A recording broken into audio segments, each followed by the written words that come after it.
ఒకరోజు చిరంజీవి గారు పిలిచి నన్ను అడిగారు, నీకేం అవ్వాలందరా అంటే, నాకేం తెలియదు, నాకేం లేదన్నా మ్యాక్సిమం నేను కూర్చొని చిన్న పని చేసుకోవాలందంటే, మేబీ మన ప్రతిభ మనకు తెలియదేమో.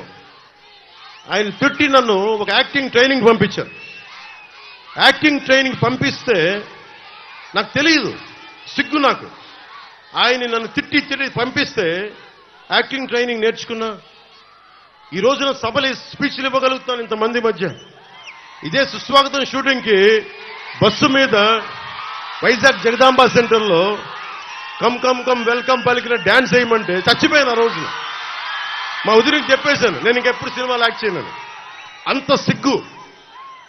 అలాంటి నన్ను ఒక స్కిల్ నేర్పిస్తే నేను తర్వాత ఎప్పుడు లెర్నింగ్ మైండ్ సెట్లో ఉంటాను, నేర్చుకునే మైండ్ సెట్లో ఉంటాను. నేను నేర్చుకున్న తర్వాత ఎంతమంది కొత్త డైరెక్టర్లను తీసుకొచ్చాను, వకీల్ సాబ్తో సహా. అంతకుముందు ఒక సినిమా చేశారు, కానీ కొత్త వాళ్ళతో పనిచేయడం ఎందుకు లేదంటే నేను నేర్చుకున్నవాడిని, తప్పులు చేస్తే సరిదిద్దగలవాడిని. అంటే ఒక్కడికి స్కిల్ డెవలప్మెంట్ నేర్పిస్తే, ఒక స్కిల్ నేర్పిస్తే ఆ వ్యక్తి ఇంత అభిమానం సంపాదించి 4 దశాబ్దాలున్న పార్టీ కూడా అండైపోయాడు ఆ వ్యక్తి.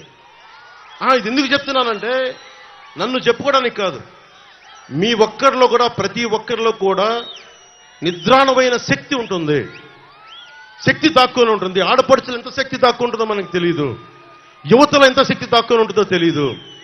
ఎవరు అబ్దుల్ కలాం అవుతారో, ఎవరు జగదీష్ చంద్రబోస్ అవుతారో ఎవరికెరుక.